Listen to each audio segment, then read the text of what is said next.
Hey everyone, Dan here, and this video is sponsored by hay fever because for some reason this morning it decided to give me a cold, so cheers for that, you tosser.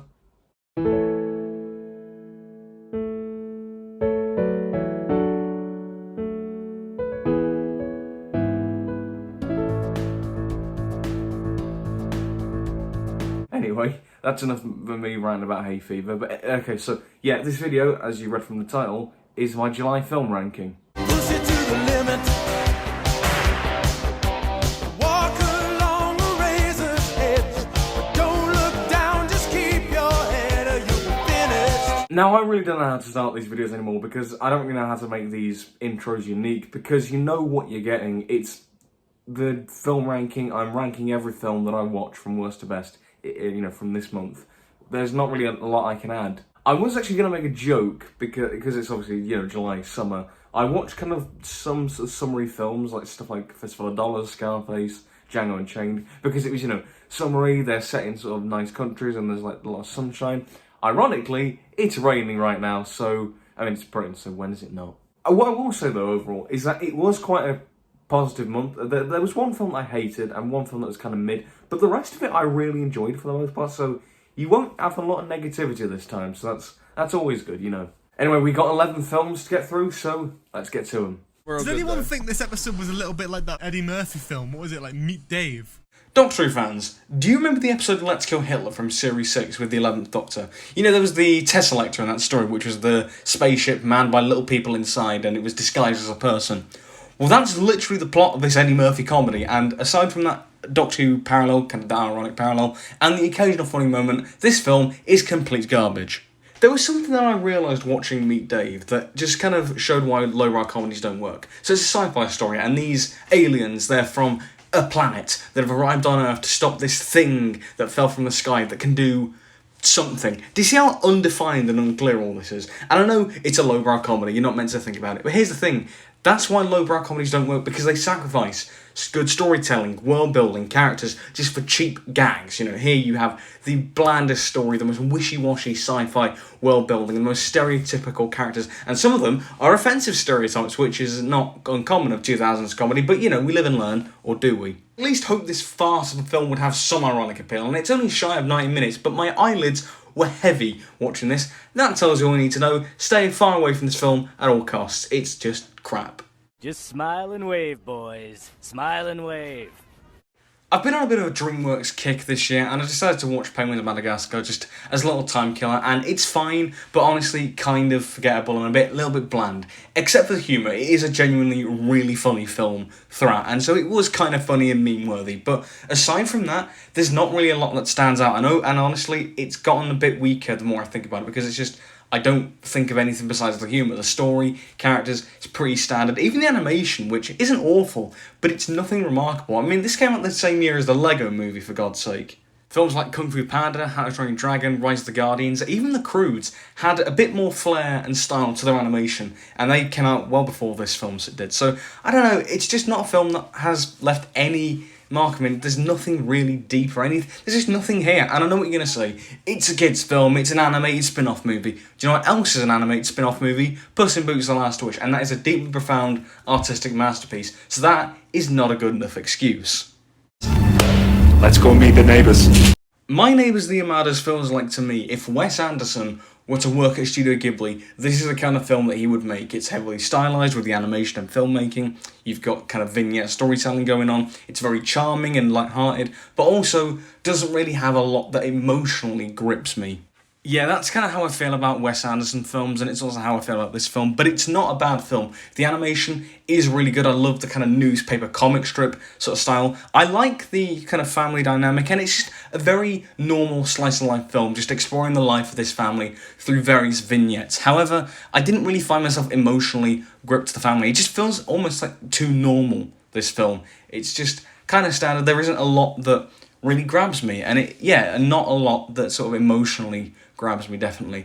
Which is strange, because a lot of other Ghibli films, even the ones that don't have a heavy emphasis on the plot, like Kiki's Delivery Service, My Neighbours Totoro, even to an extent Spirited Away, but they generate a lot of big emotions from me. This film didn't really do that, but honestly, I didn't mind, because it was quite a nice sort of chilled laid back, kind of just relaxing little film that was just fun enough, but nothing amazing, and probably the weakest Ghibli film I've seen so far. I adore the original Trainspotting film from the 90s. I think it's a bit of a defining film of that decade, and I finally got around to watching the sequel released like 20 odd years after the fact, and you know what? It's a really solid legacy sequel. It's obviously not as good as the first one, but I think it's a really strong follow-up. This film pays homage to the original in very good ways that doesn't ever feel like nostalgia bait. Certain things like the direction and certain visuals and shots being mirrored from the original, or whether it's characters like Diane having cameos and whatnot. But where the film really excels is how it evolves past the original and explores the four main characters, Renton, Sick Boy, Spud, and Bigby, and explores how they've evolved over the past 20 years. And I think Bigby, he's really the standout, how he's evolved and become a lot more dangerous and a lot more scary. I think what they did with him was a real highlight, and possibly a hot take, but I think he's possibly better in this film than he was in the original. Maybe. I think he's that good in this film.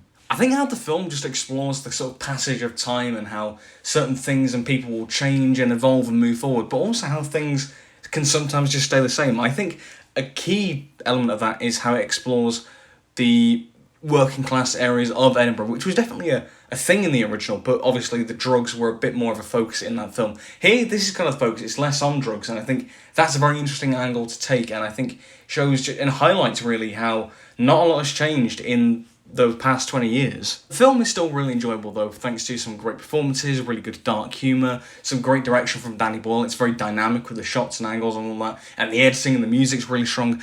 I don't think it's as well paced as the original though. I think that film is much better paced, and also it doesn't quite have the same magic as the original, but as legacy sequels go, it's one of the better ones out there, and it's a very strong one that definitely adds to the original in some ways. What's your name, dude? Eastwood. Clint Eastwood. What kind of stupid name is that? You may recall from the last ranking that I did in June that I want to check out more westerns, and I started off with Butch Cassidy and the Sundance Kid. Well, I'm finally checking out a classic Sergio Leone, Clint Eastwood Dollars trilogy film, this one being the first of that trilogy, A Fistful of Dollars, and let me tell you, this was a ton of fun. It is quite a simple story. You've got the Rojo brothers kind of as a collective sort of running this town, and they're very corrupt and whatnot and evil, and then Clint Eastwood's man, a name character, kind of sets the town free of all of the corrupt regime and whatnot. But overall, it's just really well executed. It's phenomenally directed. The shootout scenes are amazing. There's just so many classic tropes in this film, and it's so great seeing the origins of where these kind of spaghetti western tropes came from. The gunfights are amazing. The action is brilliant. Ennio Morricone's score is incredible. He's one of my favourite composers, I think, after hearing this soundtrack, The Thing, Cinema Paradiso. He's an incredible composer. I think it's really fun seeing its influence on pop culture, like the Back to the Future films. Like Biff watches this film in the second film, and then the third Back to the Future, Marty does the exact same trick with the bulletproof vest that Clint Eastwood does at the end of this film. It's great. But what this film does best, it really epitomises the sort of appeal of Western films. Why do we love Western films? Why do we find them so cool? And I think the reason is because Clint Eastwood's Mamoru Yen character is a great embodiment of that. He exists outside of the law, outside of society. He doesn't really have a place to call home. And he does these good things, but yeah, he exists outside of the law. But I think it's that sense of freedom and independence that a lot of audiences probably find appealing in that character. I think he's a really interesting character, and I think that's why we enjoy Westerns, and I think it's really distilled in this film. Admittedly, I did find the pacing a little bit slow in the middle of the film, but overall, a really, really enjoyable Western, and I would highly recommend it. It's only like 100 minutes, and I'd really recommend this one. Say hello to my little friend. You know, in recent times, I've really come to love gangster films, like Goodfellas, for example. That's an all-time favourite for me, and I really like the feel and style of them. There's something very appealing about them. So I decided to recently watch Scarface by Brian De Palma. Now, Scarface isn't the best gangster film I've seen personally. I think there are a couple issues. One, it clocks in at nearly 3 hours, and it's a bit of a slog at points. And two, some of the finer details of the plot were a little bit lost on me, but overall, I really enjoyed it, and it's a film that really does get better the more I think about it. And I've got to say, whilst obviously not the best gangster film I've seen, the Tony Montana character that Al Pacino plays might be one of the most interesting, compelling main protagonists of any film that I have seen. Seeing him grow throughout the film from his impoverished background as a Cuban immigrant all the way to Miami drug lord by the end of the film, who has literally everything and a pile of cocaine, it's so compelling to watch. I think it epitomises the appeal of gangster films, that underneath all the veneer of violence, drugs, and corruption, all that, it's the sense of achieving something great and beyond yourself. And I think it's a universal appeal that we all want to strive for something greater than ourselves, which is epitomised in the Tony Montana character. However, the higher you reach, the quicker you have to fall, which is distilled in the final action scene, you know, the shootout. I love how the change is reflected through elements of film form, like his costumes changing, what he wears, the environments and settings that he's in, the way that the violence in Tony's killings grows more intense and more violent as the film goes on, I think really helps to reflect that kind of visually, and it's really compelling. It's also interesting seeing how different his dynamic with characters are and how they change, you know, whether it's the dynamic with his family, whether it's his best mate Manny, whether it's the opposing drug lords that he's trying to combat against, whether it's his wife, Michelle Pfeiffer's character. It's really interesting, I really enjoy it. On top of that, the film is just really enjoyable, some amazing filmmaking from Brian De Palma, a great direction, great visual style. Like, it's a very vibrant film, very colourful. There's some really good cinematography as well. The way Tony's shot is very dynamic and interesting. The music's terrific, the editing and whatnot. The Push It to the Limit song is great, and that montage is also a great use of montage, showing, again, elements of character and the kind of gangster lifestyle. It's just the epitome of why we enjoy these films. Best bounty hunter in the league. We are bounty hunters. We've got another Western here with Django Unchained, and I think for me this is one of Quentin Tarantino's standout films for me. I think it's really strong. But similarly to Scarface, I do think it has a bit of a pacing issue. Again, it clocks in at like 3 hours long, and towards the end of the film, it did start to lose me a little bit. So that's my only real flaw with the film. But overall, it's a very strong film. I think it's got a really compelling story. The relationship between Django and Schultz, it's a really compelling dynamic to watch throughout the film. Jamie Foxx and Christoph Waltz are fantastic in the role. Same for the other actors like Leonardo DiCaprio, Sam Jackson. You know, great performances across the board. I think it's really Tarantino's best directed film. In terms of, like, it looks the best. It's so well shot. The cinematography is gorgeous. The kind of use of violence in this film is, of all Tarantino's films, probably the most meaningful in the way that violence is used with certain characters and what it says. I think it's really quite meaningful and the best use of violence in any of his films. It also has a really dark, wicked sense of humour that basically just mocks these slave owners and plantation owners and whatnot of like the 19th century in America. There's some scenes that really push it. There's one scene that, oh man, if you've seen the film, you know which scene it is, but crikey. Just on the whole, it's a really just cool, badass movie, and yeah, one of Tarantino's better films.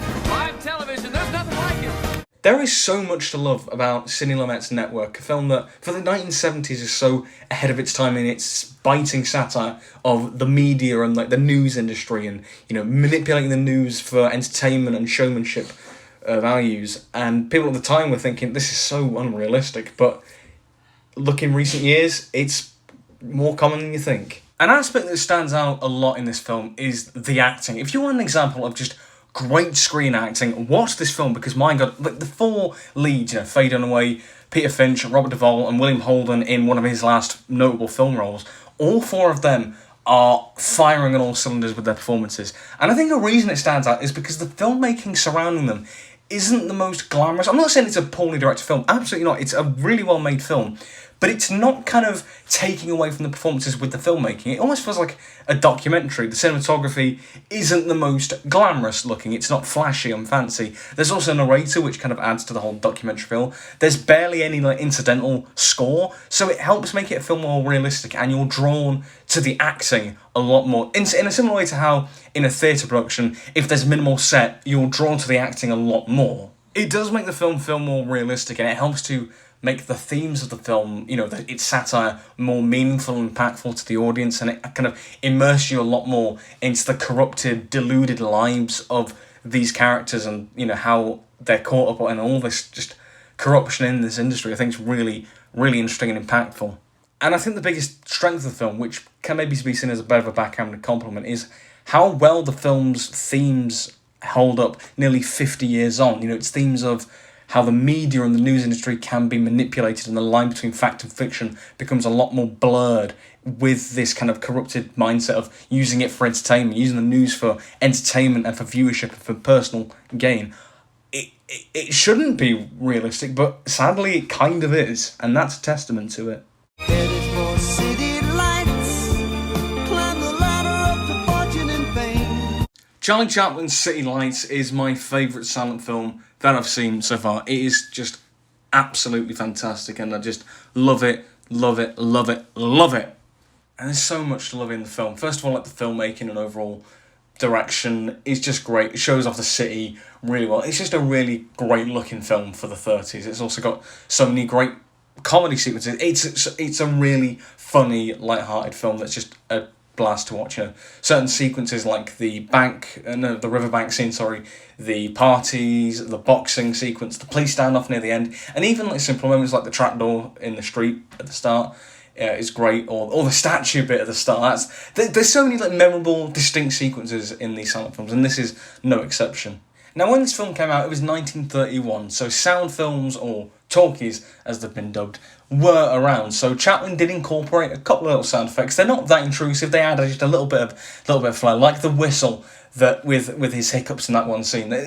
Nice little flourish there. Also, so many lovable, memorable characters in the film. Obviously, you've got Chaplin's tramp character himself, but you also have the flower girl, you have a grandmother, and then you also have the absolute legend that is the eccentric millionaire. That's literally what he's credited as. But what a guy! I mean, he's just the best character in the film. He's just, what a legend he is. But the fact that the film does have really strong characters, it means the emotional depth of the film, it's a lot stronger and a lot more impactful, which is the thing with Chaplin's films. He tried to go for more emotionally driven, deeper stories, and I think this one really excels.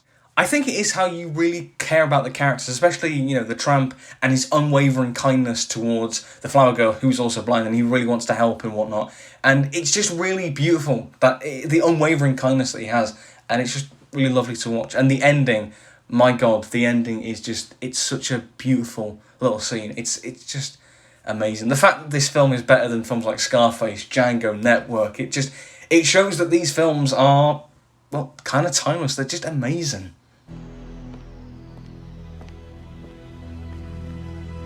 You were expecting someone else? So it's 1995. Pierce Brosnan puts on the tux and becomes 007, and director Martin Campbell gives us by far the best Bond debut film in the franchise's 60-plus year history. That's right, I said it. No competition.